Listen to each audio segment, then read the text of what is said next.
Hola, buenos días queridos alumnos, ¿cómo estáis? Espero que bien.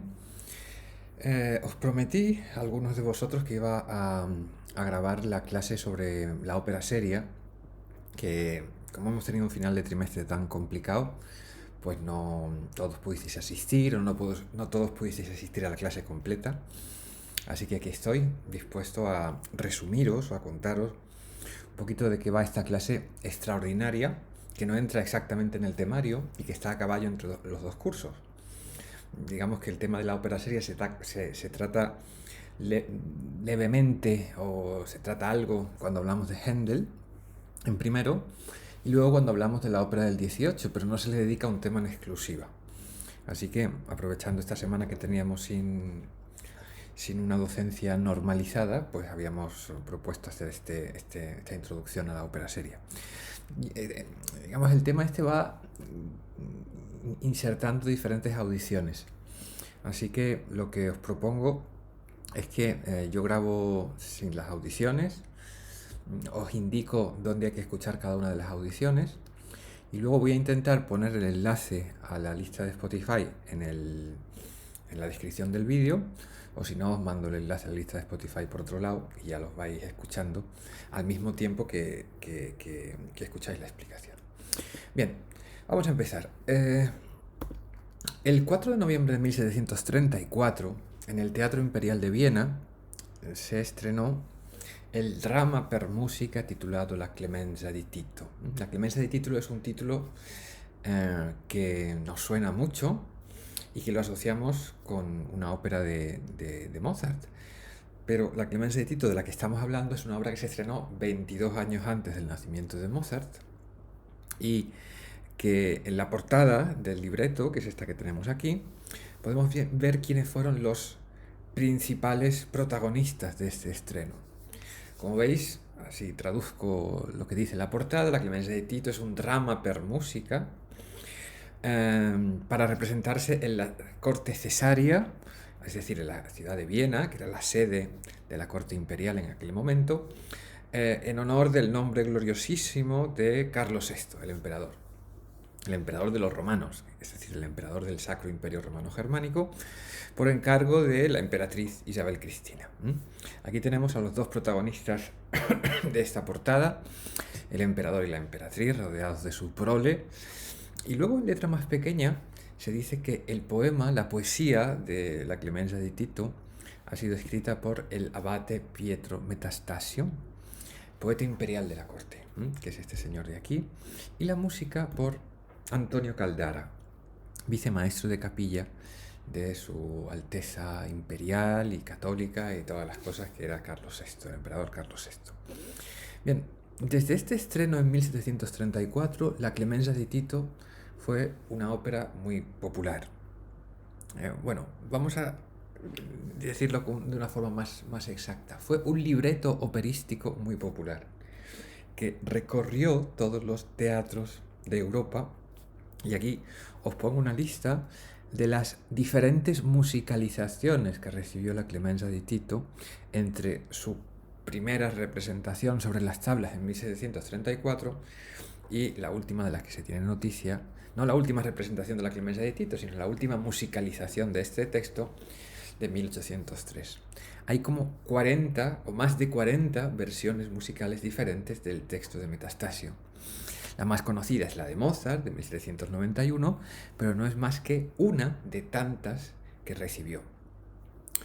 Digamos que el libreto recorrió toda Europa, aunque en cada una de las representaciones, o en muchas de estas representaciones, se presentaba con una música distinta. A esto, esto no, nos parece extraño en el día de hoy en que, digamos, asistimos a un espectáculo operístico donde la parte musical es muy relevante.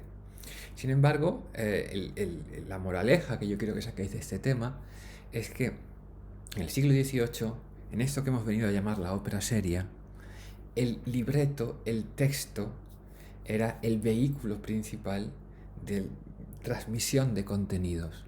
La música acompañaba al texto, un poco en el ideal, digamos, originario de la ópera, cuando en la Florencia de principios del siglo XVII, se buscaba una manera de reforzar el significado de los textos dramáticos a través de la música. Bueno, la cuestión es que la Clemencia de Tito, como otros muchos libretos metastasianos de este mismo autor, de Pietro Metastasio, han sido puestos en música un montón de veces. Y vamos a hablar de la ópera seria, vamos a hablar de Metastasio y vamos a tratar de llamar la atención de lo que para nosotros es el elemento fundamental de este tema, como hemos dicho antes, que es el libreto, es el texto, es el poema, el punto de partida de este fenómeno cultural tan interesante, tan relevante, que fue la ópera seria del siglo XVIII. Vamos a empezar por algunas definiciones sencillas.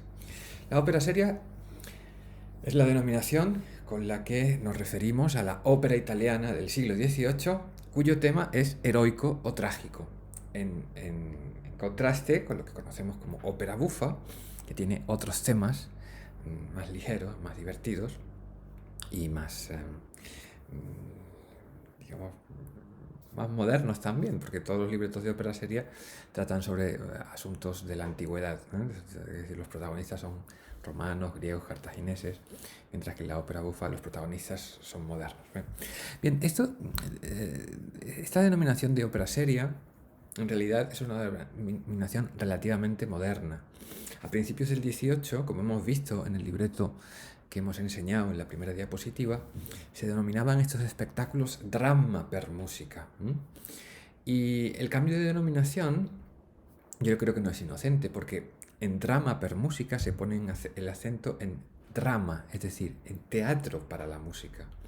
Es decir, que el libreto, que el texto funciona como una entidad estética y una entidad dramatúrgica y artística independiente. No está supeditado a la música, sino que, como hemos visto en el caso de Clemencia de Tito, tiene una carrera, tiene una importancia, tiene una trascendencia que va mucho más allá de lo puramente musical. El fenómeno de la ópera seria se constituye o arranca o se configura a principios del siglo XVIII y nace, y aquí insistimos sobre lo mismo, en una reforma de los libretos operísticos. Es decir, el impulso para el nacimiento de la ópera seria se da en el plano de los textos. Hemos hablado en clase, y tenéis por ahí vídeos que tratan sobre el asunto, de la evolución de la ópera en el siglo XVII.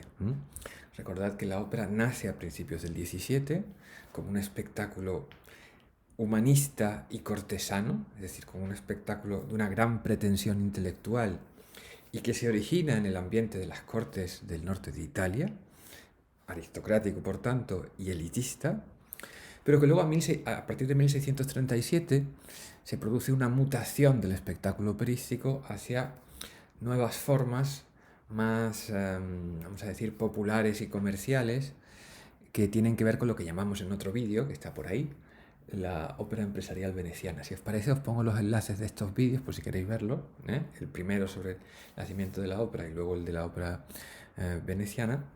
Y explicamos con más detenimiento en qué consisten estos dos fenómenos, ¿no? Pues bien, el libreto de la ópera veneciana, que era en realidad la ópera que se expandió por toda Europa en la segunda mitad del siglo XVII, era un libreto que no agradaba vamos a decir, a las élites intelectuales y literarias italianas de finales del siglo XVII, particularmente a aquellos escritores, poetas y nobles que se reunían en la llamada Academia Arcadia de Roma.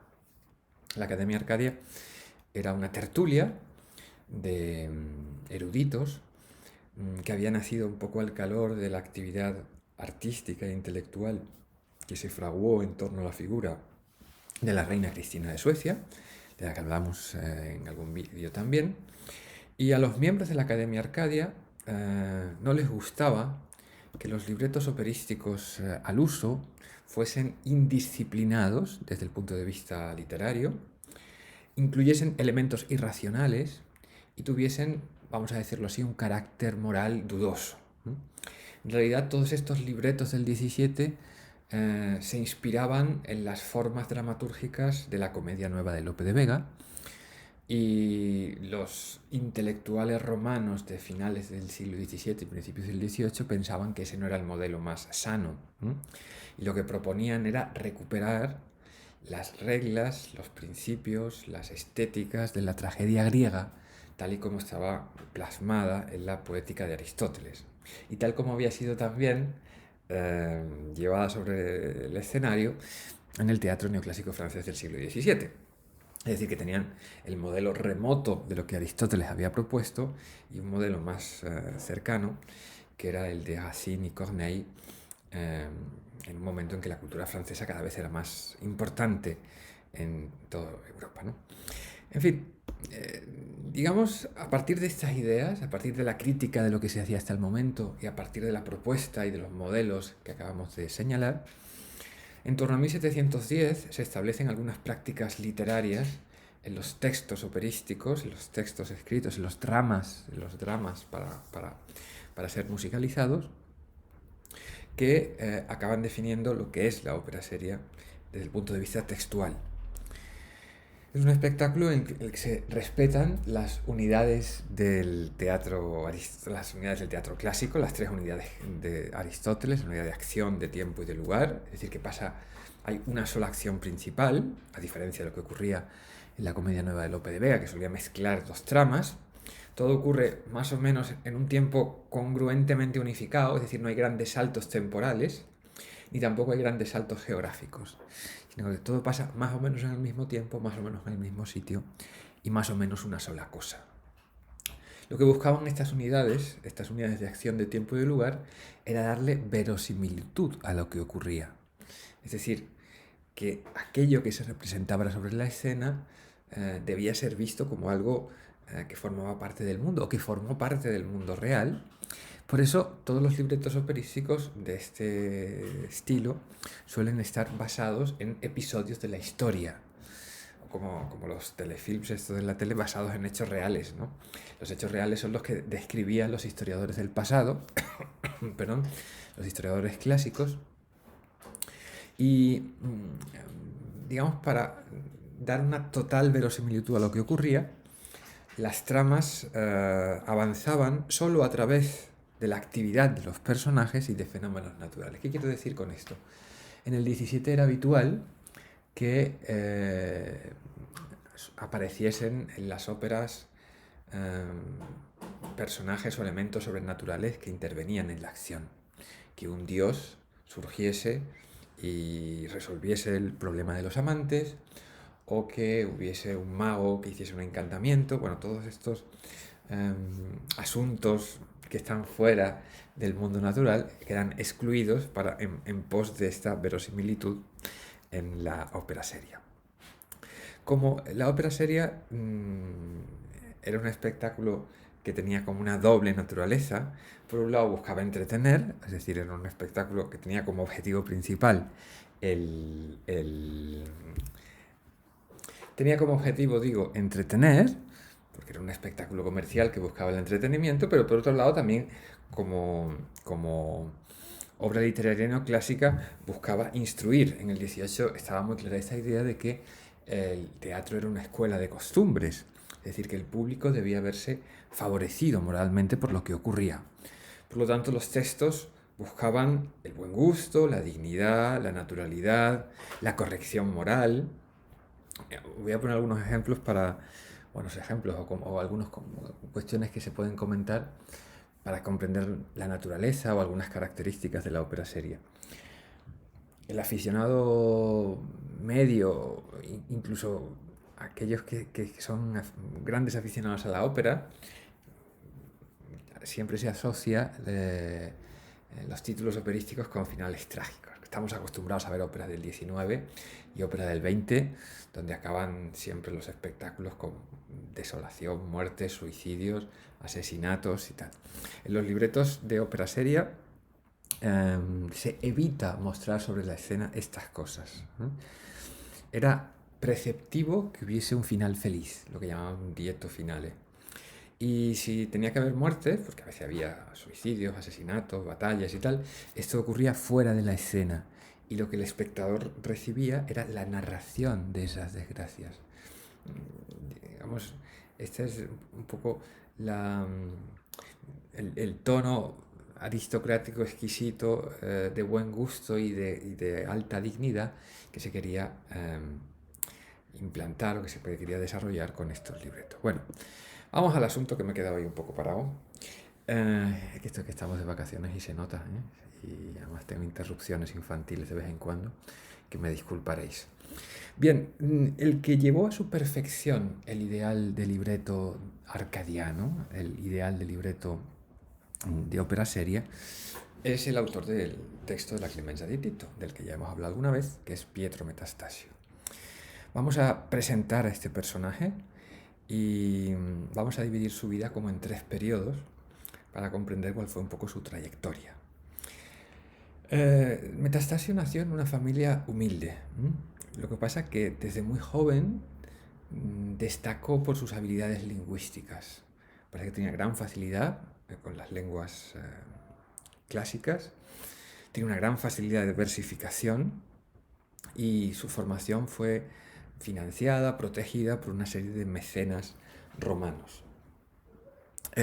La persona que más le influyó en su formación fue el jurista y escritor Gian Vincenzo Gravina, que tan cercano estuvo a Metastasio que en 1708, cuando él tenía 10 años, decidió adoptarlo, se convirtió en su padre adoptivo y fue el que guió su formación intelectual.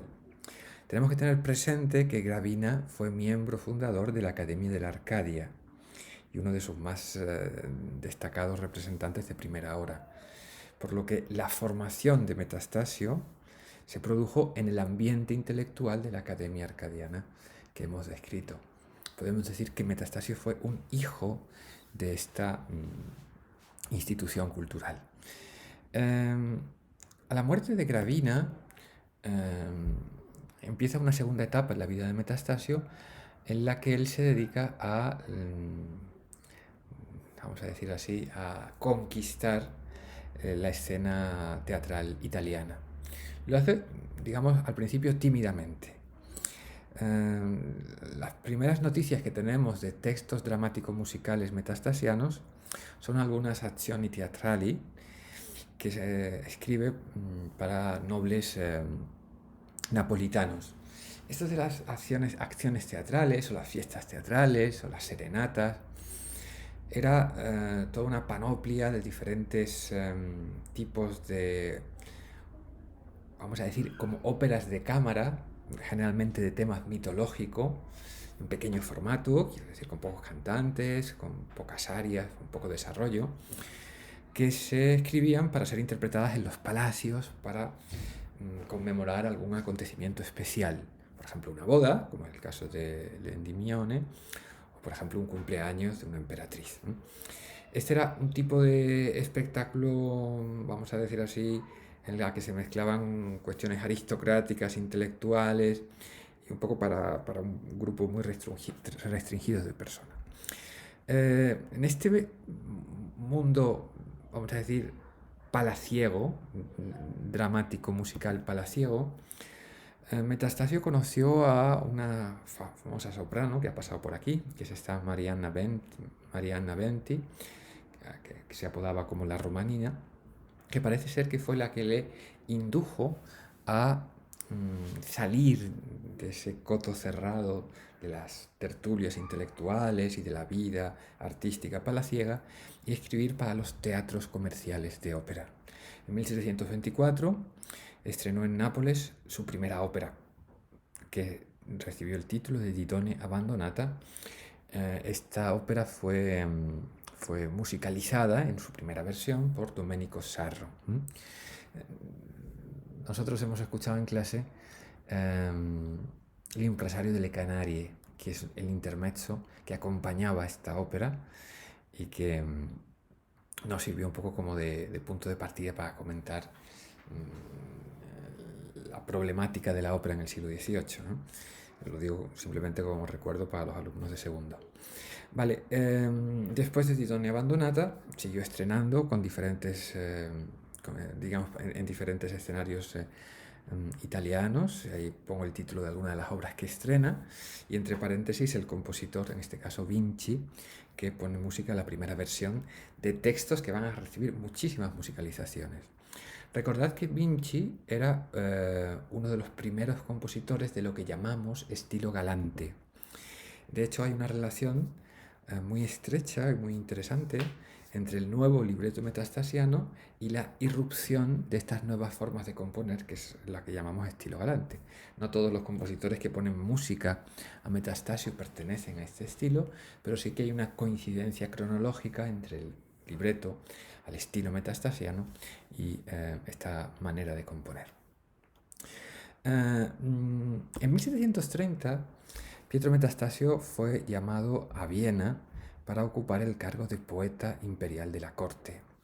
El emperador Carlos VI reclamó su presencia y le dio pues, un puesto relevante en el escalafón artístico de la corte imperial. Nosotros conocemos, porque lo hemos estudiado muchas veces y hemos hablado de ellos muchas veces, que en las cortes había sus maestros de capilla.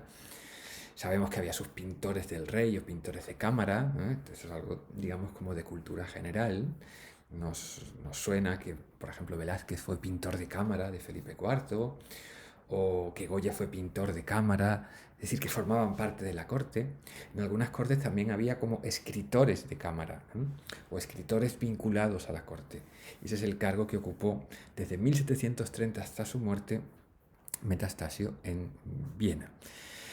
Los primeros años de estancia en la capital imperial fueron de una gran actividad y se estrenaron muchísimas óperas con texto de Metastasio y con música de Caldara, entre las que se encuentra, por ejemplo, la Clemenza di Tito, de la que hemos partido para nuestra clase. Cuando murió Carlos VI, ya no recibió tantos encargos de la corte, aunque él siguió trabajando y vinculado a la corte, y los esfuerzos literarios de Metastasio se dirigieron sobre todo a estrenos en teatros de otras ciudades.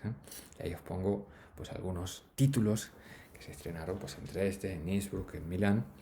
Os destaco especialmente la Nitteti, que se presentó en 1756 aquí en Madrid, sí, en Madrid, y que es fruto de esta colaboración de la que hablábamos el año pasado entre Metastasio y la corte española, en los años en los que Farinelli, el famoso castrado, era el encargado de dirigir los espectáculos, las fiestas de la corte de Fernando VI.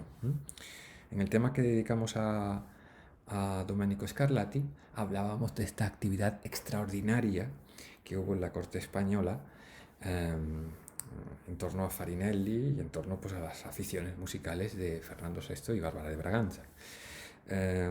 Como Farinelli era muy cercano a Metastasio, Metastasio colaboró directamente en esta actividad operística, no solamente escribiendo el libreto de la Nitteti, que se estrenó aquí, como digo, que creo que con música de Giomelli, pero no lo recuerdo muy bien, sino que también él hizo versiones reducidas de otros libretos suyos para ajustarlos a los gustos de la escena española, por lo menos a los gustos del rey, que prefería espectáculos más cortos. Bien, cuando muere en 1782, Metastasio ha dejado un legado importante y una influencia inmensa en lo que ha ocurrido en la ópera durante todo este siglo. Ha escrito 27 libretos de ópera seria, un intermezzo cómico, que es El impresario de Le Canarie, que es divertidísimo, que es una pena que no haya escrito más textos cómicos, porque el que escribió es magnífico. El libreto de 8 oratorios, de 37 cantatas y de más o menos 40 piezas ocasionales, de estas que hablábamos al principio, para representaciones en palacios, ¿no? Además de algunos libros de poesía. Ahora sí, una vez presentado el personaje, si os parece, vamos a avanzar un poco en el detalle de cómo funcionan los libretos metastasianos. Primero quiero hacer una pequeña consideración. El término libreto existía en el siglo XVIII, pero era especialmente, vamos a decir que era un término despectivo. Digamos, los textos de Metastasio no se los llamarían libretos, sino serán poemas, los poemas sobre los que se construía la música, porque el libreto parecía como un texto de segunda categoría o de menos importancia. Bien, pues los poemas metastasianos para la ópera solían estar organizados en 3 actos, o mejor dicho, se organizan en 3 actos. Vamos a coger el ejemplo de la Clemencia di Tito como punto de partida.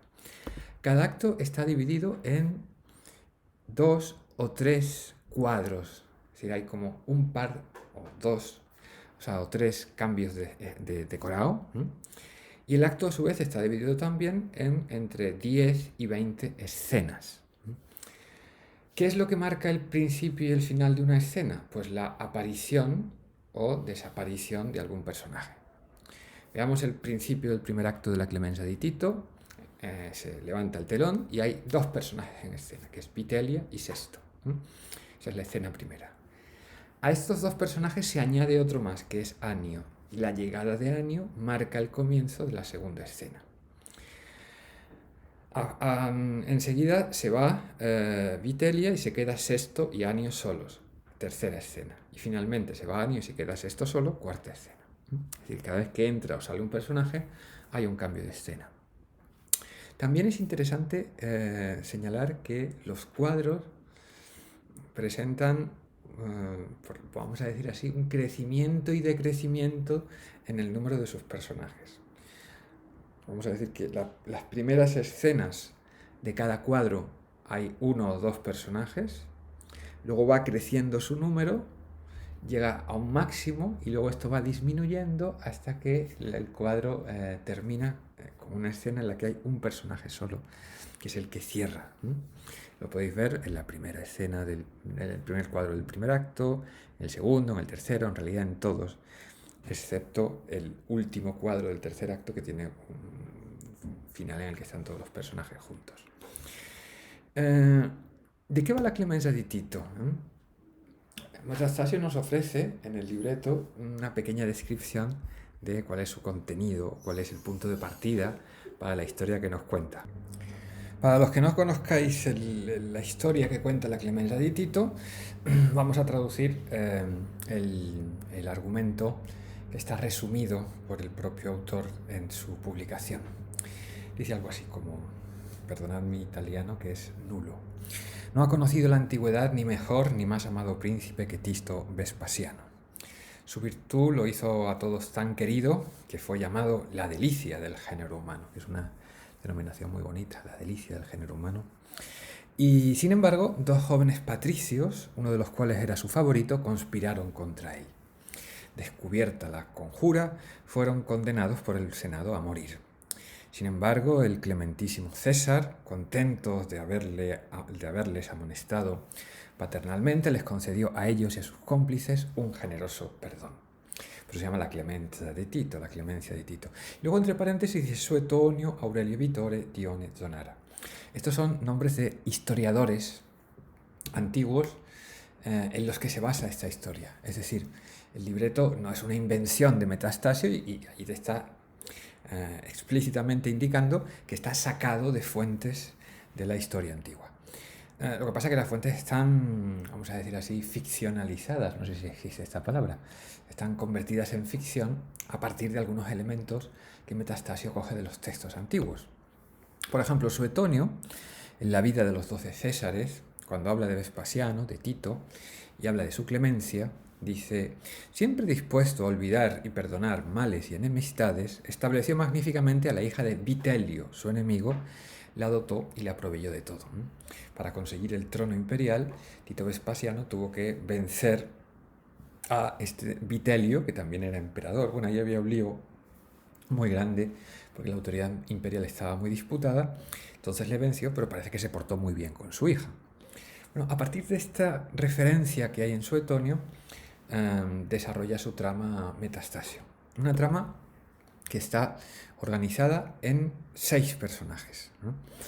Esto de los 6 personajes no era nada extraordinario, porque casi todos los libretos de ópera seria solían trabajar con 6 personajes, que eran los 6 cantantes de las compañías de ópera. Es decir, había 6 cantantes principales, o no, había 6 cantantes contratados normalmente en las compañías de ópera, lo lógico que hubiese 6 personajes en las obras, ¿no? Estos 6 cantantes se solían organizar por parejas. Había una pareja que eran los cantantes principales, los más famosos, los más destacados, la llamada prima donna y el primo uomo, es la primera mujer y el primer hombre.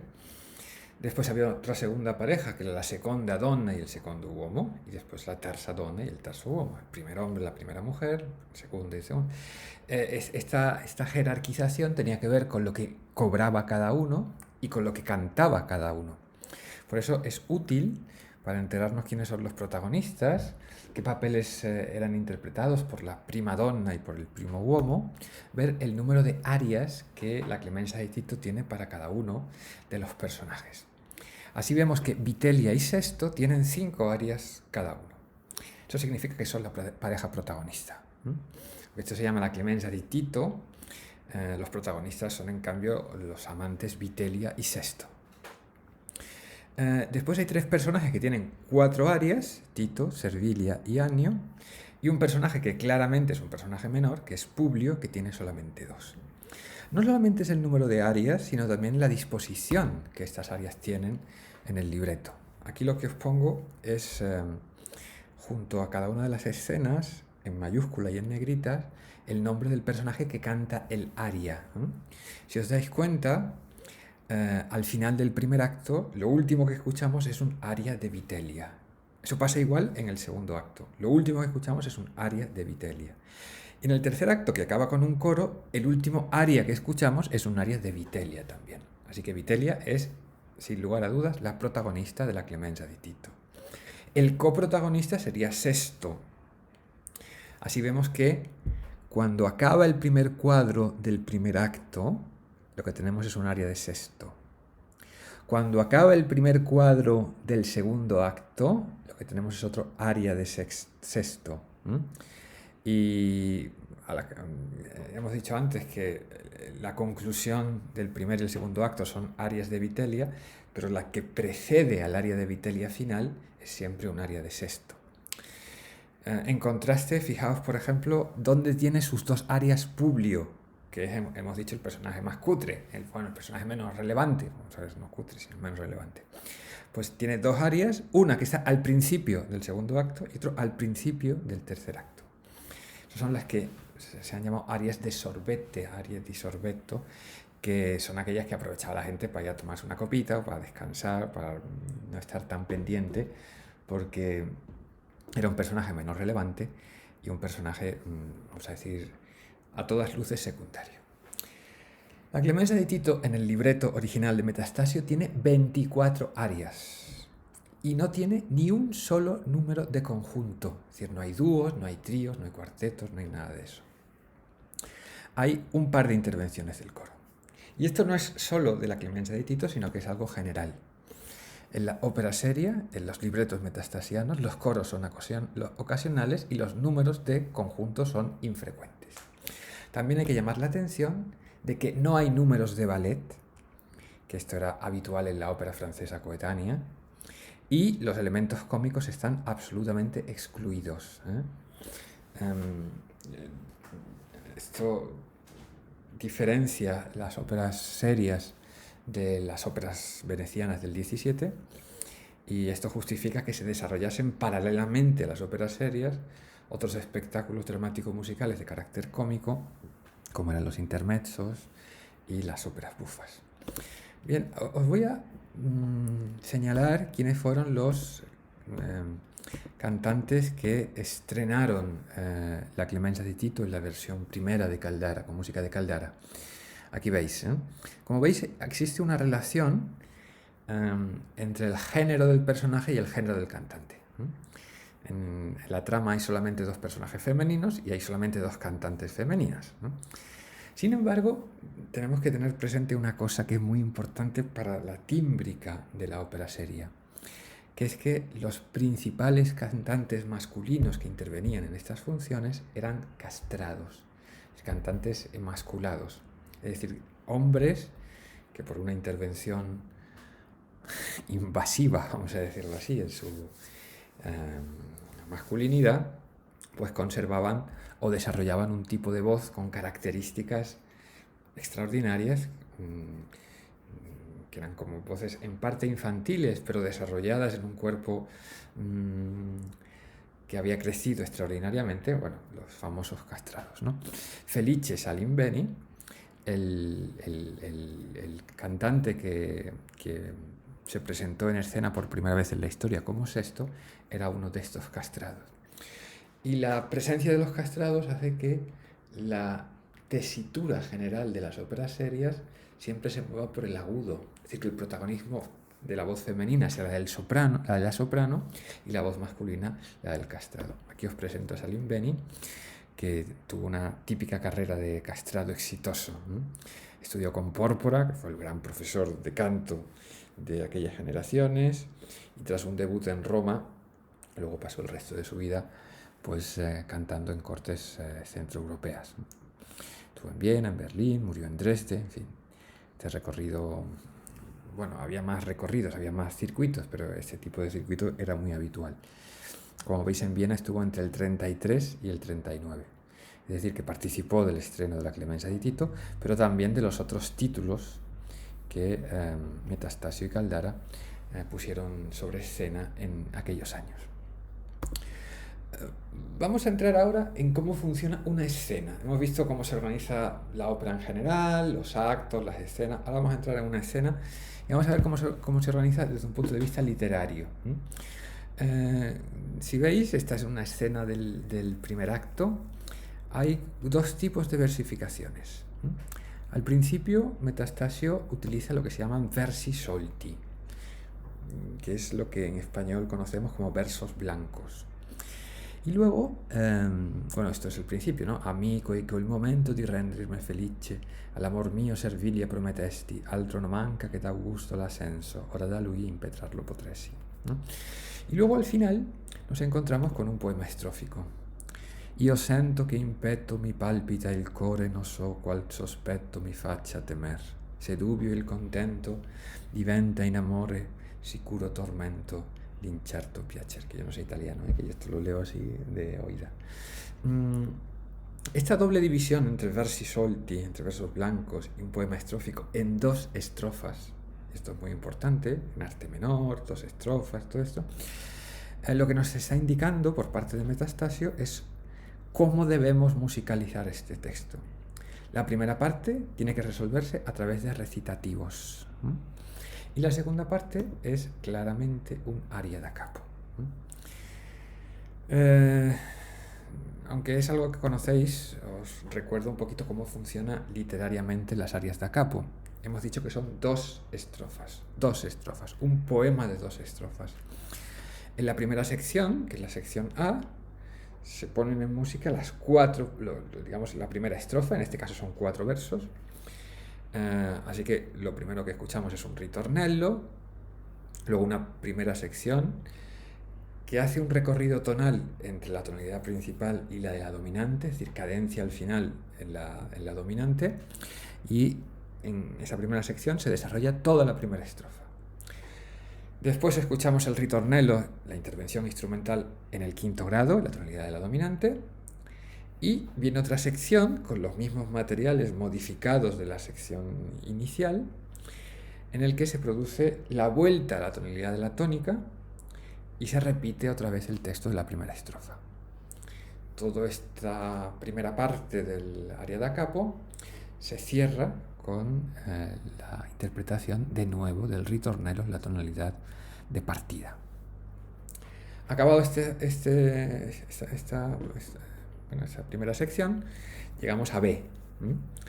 Literariamente, en B se pone en música la segunda de las estrofas, y ya sabéis que esto funciona como un contraste tonal, anímico, estilístico y de todo con la sección A. Luego, cuando acaba B, se hace otra vez, ¿vale? Muy bien, vamos a escuchar algo de lo que estamos hablando. Como digo, os paso el enlace de la lista de Spotify. Voy a intentarlo poner en la descripción, y si no, lo paso en el correo si no se puede. No sé si se podrá, la verdad. Y vamos a tomar como punto de partida digamos como ejemplo, el final del primer acto de La Clemencia de Tito. Es un final interesantísimo, interesantísimo.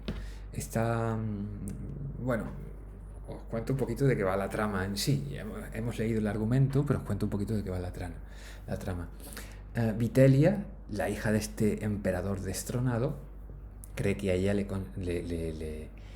pertenece o bueno, que ella es digna de ocupar el trono imperial y lo que quiere es casarse con Tito. Pero Tito tiene otros planes de boda y ella, que es una mujer muy despechada, se liga al mejor amigo de Tito, que es este Sesto, y le convence para que acabe con la vida del emperador. Es decir, que haga una conjura para acabar con su vida y vengar la supuesta afrenta que Tito le ha hecho por rechazarla y no casarse con ella. Entonces, cuando empieza el primer acto, que es una escena maravillosa, tengo que decir que el libreto de Metastasio de La Clemencia de Tito es un libreto maravilloso. Es decir, que es una obra literaria que se puede leer perfectamente sin música. No hace falta escuchar la música o no hace falta una musicalización concreta para disfrutar de un texto que merece la pena en sí. De hecho, estos textos se editaban y ¿cómo se dice? Los aficionados de la época lo compraban para leerse, no para seguir la ópera, sino para leerse el texto por el disfrute literario que el texto proporcionaba. Bien, esta Vitelia, como digo, en la primera escena de la ópera, le está comiendo la cabeza a su novio diciéndole: venga, tienes que matarlo, tienes que poner en marcha la conjura, tienes que acabar con él. ¿Por qué no has cumplido lo que me has prometido? Entonces, él se ve como obligado a todo esto, pero a lo largo del primer acto hay un par de giros muy interesantes porque Tito va cambiando sus planes matrimoniales. Lo que desespera a Vitelia es que Tito pretende casarse con una tal Berenice, que es una reina extranjera. Pero luego Tito decide que no se va a casar con esta. Entonces Vitelia para los planes de asesinato esperando a ver si es ella la elegida. Pero resulta que no, que la elegida es la hermana de Sesto, una tal Servilia.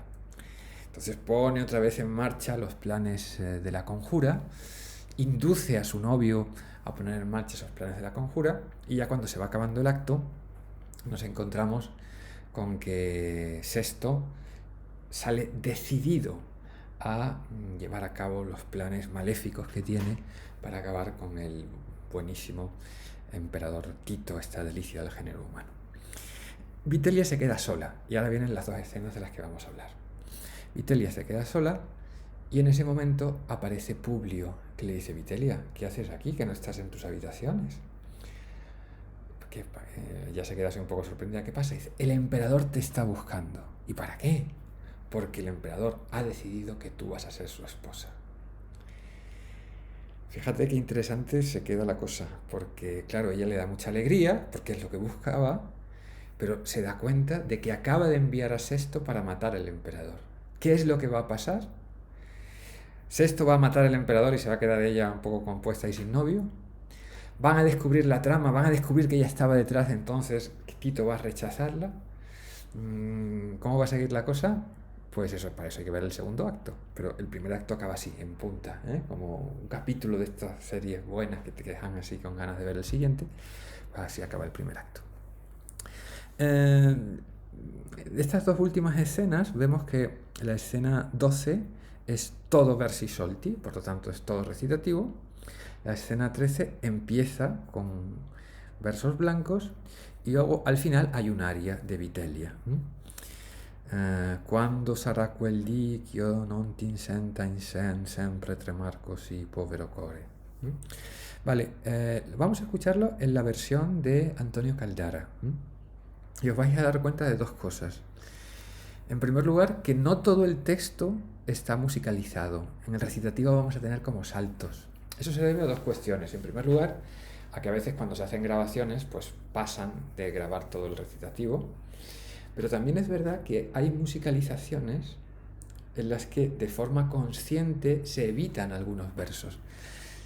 Dicho de otra manera, la versión que se publicaba es decir, el libreto original de Metastasio era más extenso y se preveía incluso que los compositores fuesen a hacer algunos cortes. Digamos que había partes que eran solo para el lector y que el compositor, ya convencionalmente, pues se saltaba porque no eran tan relevantes y para no hacer demasiado larga la trama.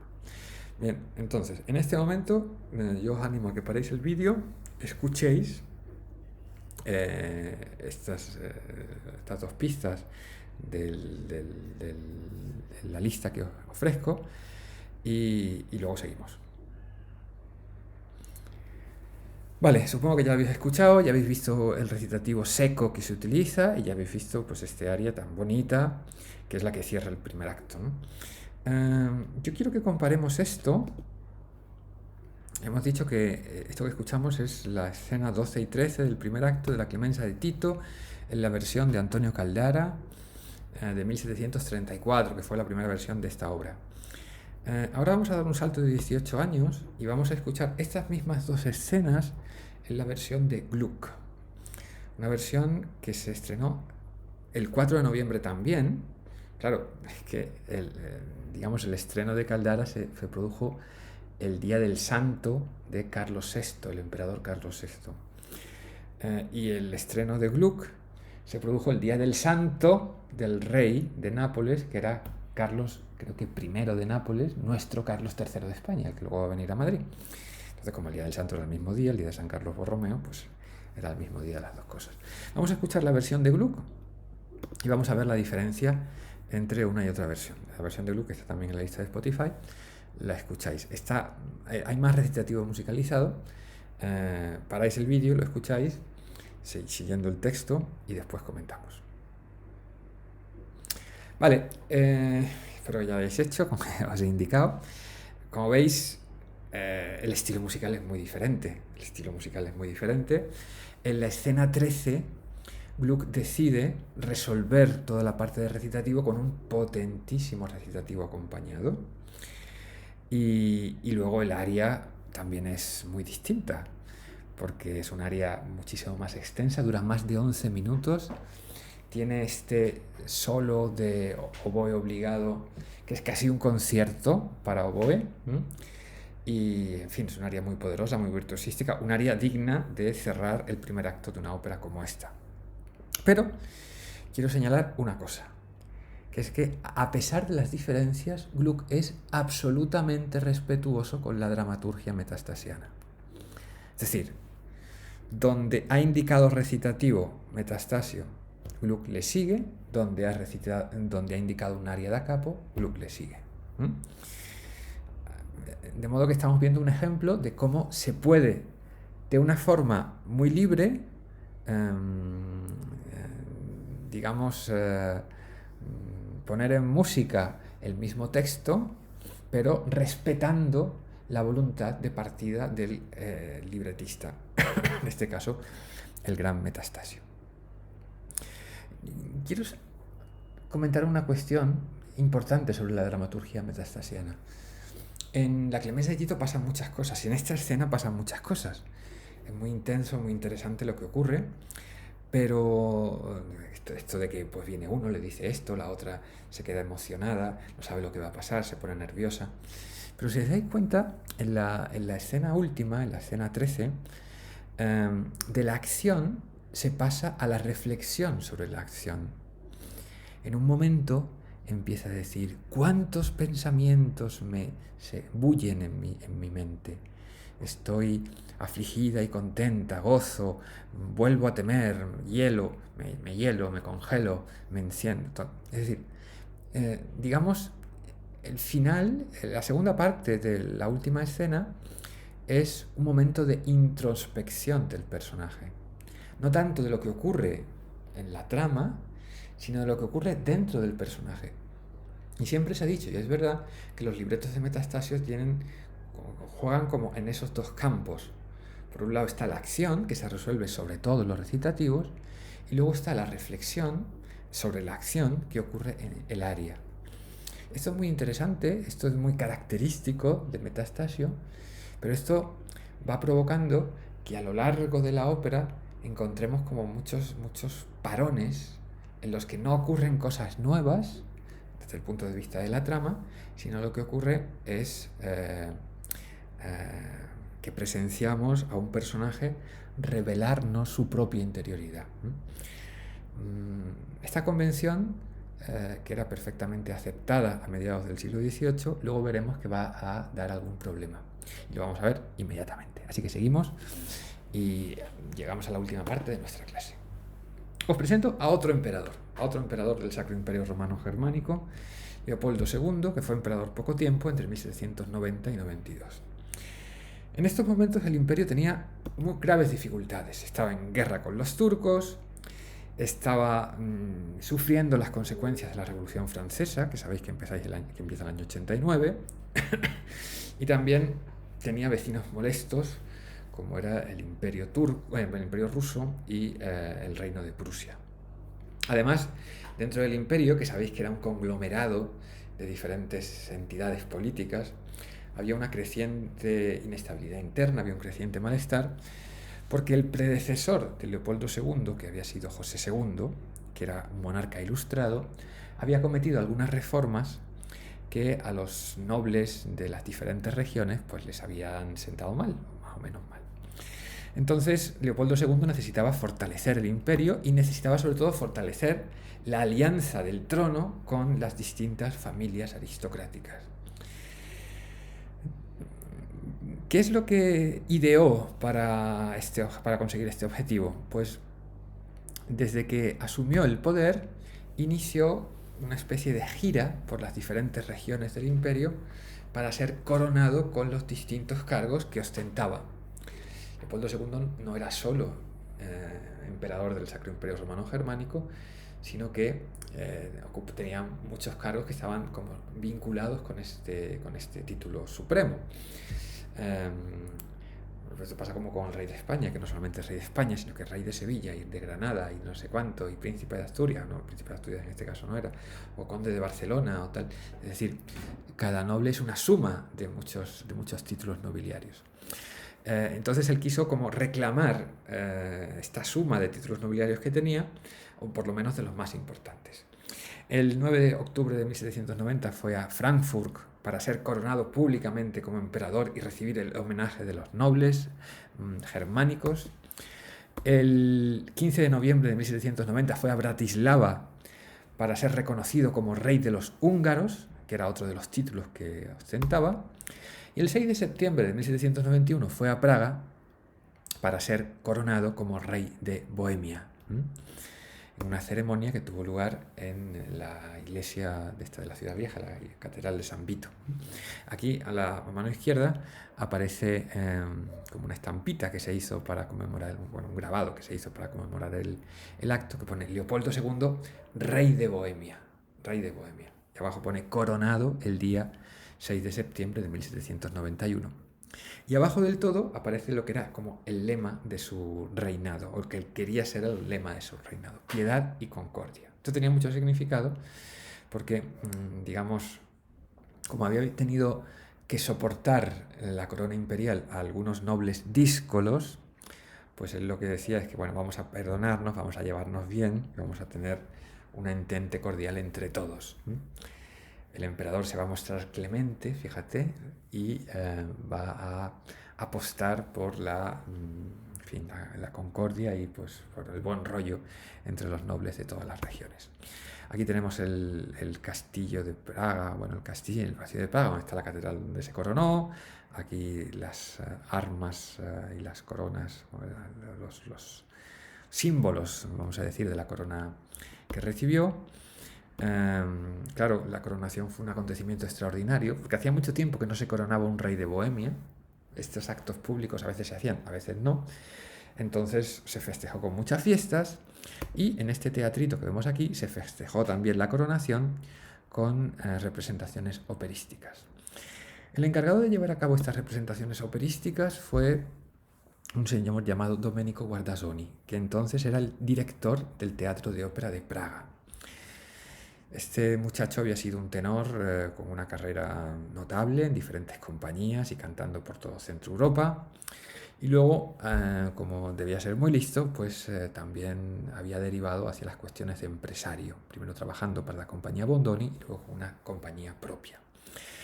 En el año 1791 acababa de llegar con su compañía a Praga, donde va a estar hasta 1806. Venía de una estancia en los teatros de Varsovia. Entonces le piden que se haga cargo de celebrar operísticamente, vamos a decirlo así, la coronación de Leopoldo II. Para ello, las autoridades del país firman con él un contrato el 8 de julio de 1791 por el que se comprometía a presentar una ópera nueva, y esto hay que un poco recalcarlo, el 6 de septiembre de 1791, es decir, el día de la coronación. Estamos hablando de menos de 2 meses. En el contrato se especifica que tiene que ser nuevo el texto y nuevo la música, pero también se aclara que como hay poco tiempo, si no da tiempo, si no es posible que haya un texto nuevo, por lo menos la música debe ser nueva y en un texto que se coja algún texto clásico metastasiano. Voy a... sí, aquí. Sí. La primera opción bueno, perdón. Lo del texto no dio tiempo, o sea que el libreto tiraron de un libreto antiguo de Metastasio que era la Clemenza di Tito. Y además que venía muy bien, porque como veis concordaba muy bien con el lema de Leopoldo II y su voluntad de perdonar y olvidar las infidelidades de los nobles. A este libreto, en principio, Guardasoni pensó que le podía poner música a Salieri, pero Salieri estaba muy ocupado, que era el maestro de capilla de la corte imperial, y recurrió a la colaboración de Mozart, con el compositor con el que había ya colaborado anteriormente. Porque cuando Guardasoni era empresario, director de escena de la compañía Bondini, había presentado en Praga Le Nozze di Figaro, que es esta famosísima ópera bufa mozartiana, se había estrenado en Viena y el segundo montaje que se hizo, mucho más exitoso que el estreno vienés, fue este en Praga. En Praga gustó tanto Le Nozze di Figaro que la misma compañía Bondoni, es decir, que el mismo Guardasoni, le había encargado el Don Giovanni, que se estrenó, como sabéis bien, en Viena, y ahora pues le encarga esta tercera obra, que es la Clemenza di Tito.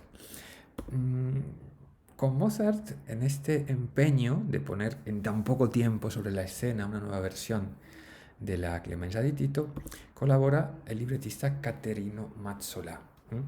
¿Cuál es la tarea de Caterino Mazzola en la Clemenza di Tito? Pues debe actualizar el texto. Y esto es muy interesante. El texto de 1764 ha quedado anticuado y debe ser actualizado con arreglo a los nuevos gustos operísticos del momento. Dijimos hace un ratito que la Clemenza de Tito tiene 24 áreas y ni un solo número de conjunto. Y esto es algo que ya para Mozart resultaba imposible de asumir. Entonces, el trabajo de Mazzola es quitar áreas y convertir áreas en números de conjunto. Tratar de reajustar para que haya más números de conjunto y menos áreas. Voy a poner un ejemplo. En la primera escena del primer acto hay en la versión metastasiana 3 áreas. En la versión mozartiana, es decir, de Mazzola, hay 2 dúos, un dueto y un duetino, y un solo aria. En el segundo cuadro, en la versión original, hay un coro y 3 arias. Aquí tenemos un coro en Mozart, un aria y un dueto. Y así es todo, así es todo. Cuando se publica el libreto, cuando se publica la nueva versión mozartiano-mazzoliana, se dirá, ¿no? ¿Sí? De la Clemenza di Tito, se hace bajo un título, bajo una explicación muy interesante. Ellos ponen la Clemenza di Tito, ópera seria en 2 actos para la coronación de Su Majestad el Emperador Leopoldo II, reducida a verdadera ópera por el señor Mazzola. Ojo a 2 cosas. En primer lugar, bueno, Una cosa previa que se me olvidó comentar, de los 3 actos de Metastasio se pasan a 2 actos aquí, con las consecuencias que esto tiene. Ya esto no se llama drama per música, sino ópera seria. Y yo creo que esto, en el fondo, es un reconocimiento de que el elemento literario es menos relevante, y estamos ahora en un espectáculo, como decíamos en alguna clase anterior, musicalizado. Y luego, esta expresión, que es verdaderamente magnífica, esto de reducida a verdadera ópera por el señor Mazzola. Es decir, que el libreto de la Clemencia de Tito ya no era una ópera de verdad, o ya no cumplía los estándares de lo que debía ser una ópera de verdad. Esto es muy significativo y muy interesante. ¿Qué consecuencias tiene esto en nuestro final del primer acto? En estas 2 escenas que hemos escuchado en versión de Caldara y en versión de Gluck. En primer lugar, que ya no es el final del primer acto, porque ya como no hay 3 actos, pues esto queda un poco como en medio del primero y, bueno, en el primer acto, en medio del primer acto, más o menos en medio, ¿no? Hacia el final del primer acto, porque digamos que el segundo acto es lo que más se recorta. La segunda cuestión es que, y ahora lo vas a escuchar, está Vitellia, y no solamente aparece Publio, sino aparece un tercer personaje, ¿vale? De Vitellia desaparece el aria, y en general la escena 13 desaparece completa. Y el recitativo es coronado, es cerrado por un terceto, es decir, por un número de conjunto entre Vitellia, Publio y este tercer personaje, ¿vale? Es interesante marcar una cuestión, que es que Mazzola no escribió prácticamente ni una palabra nueva para el libreto que se estrenó en Praga, sino lo que hizo fue como tunear, cortando y pegando diferentes secciones del libreto original metastasiano y organizándolos para construir con ellos los números de conjunto y darle un sentido nuevo a la organización del texto. Yo os animo a que escuchéis ahora la versión mozartiana de esto, y ahora pues cerramos la explicación en un momento. Bueno, espero que ya lo hayáis escuchado ya. Habéis visto, es maravilloso.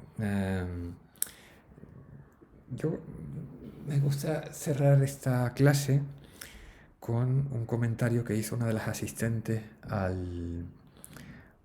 esta representación, al estreno de la Clemencia de Tito mozartiana. Era una muchacha madrileña, si no recuerdo mal, que se llamaba María Luisa de Borbón y Sajonia. Era la hija de Carlos III, era la esposa de Leopoldo II, y parece que cuando salió de la representación se comenta que le preguntaron por su parecer acerca de la versión mozartiana de la Clemencia de Tito, y dijo una frase que ha quedado como en la historia recogida: una porquería tedesca y lengua italiana. A la mujer no le gustó. Claro, esto puede deberse pues al mal gusto de esta aristócrata, pero yo quiero darle como una explicación que vaya un poquito más allá. María Luisa de Borbón no era ninguna lerda, sino que era una mujer que había sido formada pues en la corte, con una actividad musical alrededor muy importante, con un conocimiento muy grande de la ópera, porque no solamente había estado aquí en España, sino que durante mucho tiempo con su esposo habían sido duques de Toscana, habían vivido en Florencia y conocían la cultura italiana de primera mano con una profundidad tremenda. Lo que es verdad es que pertenecía a un mundo, que era el mundo aristocrático, que estaba desapareciendo. Y en cierto modo, la ópera seria era un reflejo de aquel universo del antiguo régimen, de aquellos ideales artísticos, morales, espirituales de la aristocracia de aquel tiempo. De un momento en el que los aspectos literarios estaban muy por encima de las consideraciones musicales, que lo que importaba era el logos más que el sonido de la música. Digamos que era una mujer de otro tiempo que asistió a la representación de una obra verdaderamente fascinante. La Clemencia de Tito de Mozart es una obra fascinante porque a partir de un texto que estaba decididamente anticuado, crea una obra nueva que mira hacia el futuro. Y mira hacia el futuro precisamente en lo que esta mujer no pudo reconocer, que es que lo que el futuro deparaba era un tipo de espectáculo operístico en que los aspectos musicales estaban muy por encima de los aspectos textuales, que la primacía del texto sobre la música ya no existía y que la cultura europea del siglo XIX y en adelante es una cultura europea en la que la centralidad del texto escrito se pierde en favor de otros ideales estéticos, otros ideales artísticos. Bueno, no me enrollo más. Yo he grabado esto como he podido, con muchos errores, con muchos, en fin, con muchas dudas, pero bueno, es algo que me había comprometido y aquí, desde estas plácidas jornadas navideñas, es algo que os mando con todo mi cariño y con todo mi afecto. Creo que os paséis muy bien y espero que nos veamos en enero, que no haya ningún problema extraño. Venga, un abrazo, un beso, feliz Navidad y viva Metastasio. Hola, mira, estoy intentando probar porque creo que se me ha borrado. Entonces voy a ver si qué es lo que he hecho mal. Venga, hasta